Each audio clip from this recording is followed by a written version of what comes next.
It's over. I hope I don't meet you in the next life. I dropped the phone onto the bed and swallowed the pills in one go.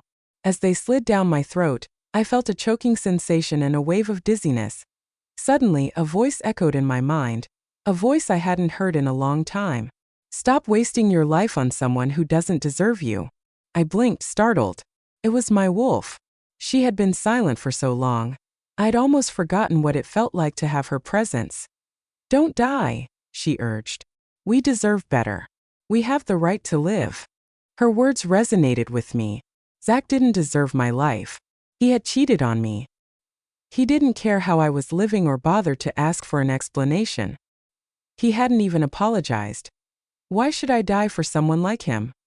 Fueled by a sudden determination, I rushed to the bathroom and forced myself to vomit. As I was retching, the door burst open. Zack stormed in, his expression frantic. But when he saw I was vomiting, his worry turned to anger. I can't believe I thought you'd actually go through with it. Are you trying to fake a suicide to get my attention? He snapped. Bitches like you don't have the guts for something like suicide. His eyes blazed with contempt. His words made my blood boil. I really did want to die, but it was my wolf who saved me. And he, my ex-boyfriend, is standing in front of me hoping I really would die. How ironic. How could I have fallen in love with such a heartless man? I clenched my fists, but instead of crying, I smiled bitterly. Yeah, I said, my voice calm but cutting. And leaving you was the best decision of my life. His face twisted with rage, and for a moment it looked like he was going to charge at me. Instinctively, I took a step back. But then he stopped himself, letting out a scoff. What did you think? I wouldn't touch a filthy woman like you. He stormed out of the room, slamming the door behind him with a loud bang. I stared at the closed door. A fire burning inside me, a fire fueled by betrayal and humiliation. I wasn't going to let them win. I wanted revenge. Flores for the night of the annual werewolf ball had finally arrived. It was the day when members of other packs gathered to celebrate in unity. Everyone seemed thrilled, except me. I had meticulously planned every detail of the event. Yet my father had taken all the credit and handed it to Alora, telling everyone she was the one responsible for the flawless execution. Once the alpha's daughter, I had been reduced to a mere waitress for the evening, hardly able to believe my father would humiliate me in such a way. As the guests began to arrive, I donned a mask that covered half my face and retreated into a shadowed corner, avoiding their curious stares. Then Zack and Alora entered the ballroom, holding hands and smiling. Broadly, I clenched my fists, my gaze burning holes into the floor as I forced myself to look away. I didn't want to waste another thought on Zack. But my father's voice boomed over the loudspeaker, drawing the attention of everyone in the room. Good evening, ladies and gentlemen. Welcome to this year's annual ball. We hope you're enjoying yourselves. We've spared no effort to make this night unforgettable. Polite applause rippled through the crowd as he continued. And we're pleased to announce some wonderful news. My daughter Alora will soon be engaged to Zack. As everyone else erupted into cheers and applause, I froze, my heart pounding. My eyes shot to Zack, who was smiling down at Alora, his hand resting protectively on her waist. The applause felt like mocking laughter, each clap a reminder of how easily I'd been replaced. I couldn't breathe. Just yesterday, I had been so desperate, I tried to end my own life, and Zack hadn't even cared. Had he ever loved me?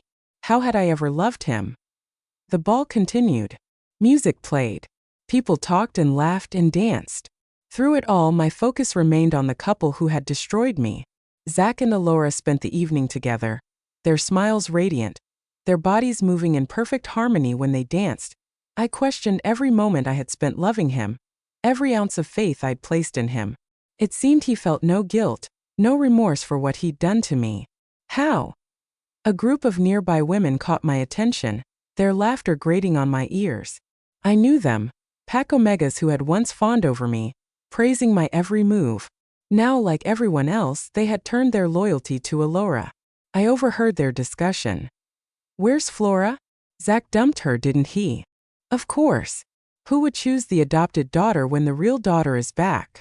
She thought she'd be Luna of the pack. What a joke. Zack wasted 3 years on her. Their words cut deep, but what could I expect from others when my own father refused to acknowledge me? I clenched my fists, willing myself to hold it together. I couldn't. Humiliation pressed down on me like a suffocating weight, and I fled the ballroom, but as I neared the door, I caught a scent, intoxicating, irresistible, like nothing I had ever smelled before, and my steps faltered. Closing my eyes, I inhaled deeply, savoring the aroma. My body moved on its own, drawn to the source of the scent.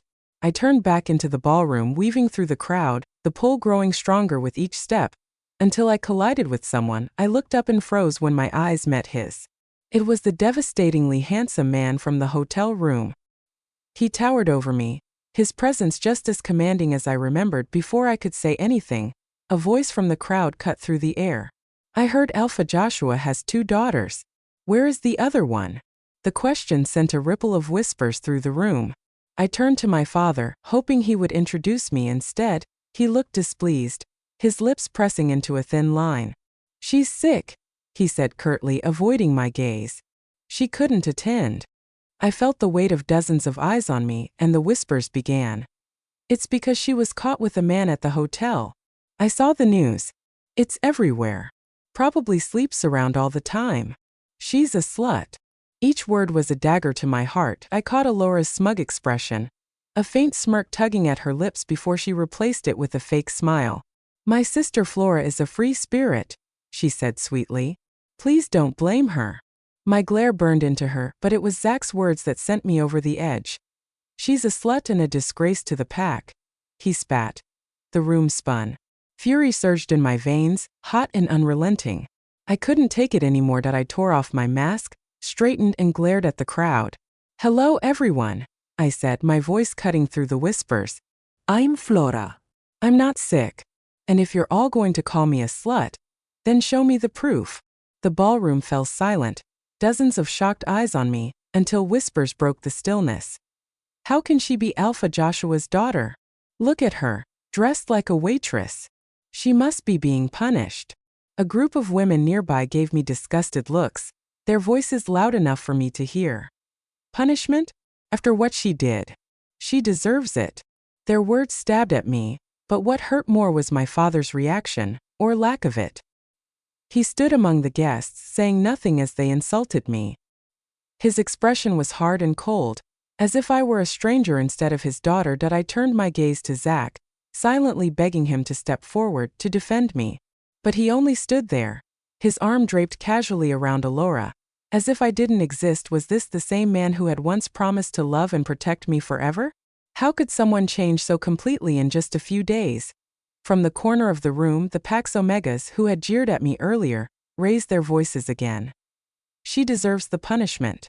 She was always like this, characterless. My fists clenched as anger surged through me. I pointed at them, my voice sharp and trembling. What gives you the audacity to speak about me like that? What have I ever done to any of you? One of them sneered, her tone mocking. You're lucky the Alpha chose to adopt you. If you were born into a middle-class family, they would have abandoned you long ago. You've ruined his reputation. Their words struck me like blows, but I refused to let them see how much they hurt. Taking a deep breath, I straightened my spine and spoke, my voice steady and clear. Everything you've heard is a lie, all part of a plot to bring me down. The crowd shifted uneasily, some of them glancing at each other in confusion. My words, and the conviction in my voice, seemed to make them hesitate. For a moment I thought I might finally have a chance to defend myself. Then a waiter stepped forward holding a tray of drinks. I have evidence that she's lying, he announced loudly. All eyes turned to him and my heart sank.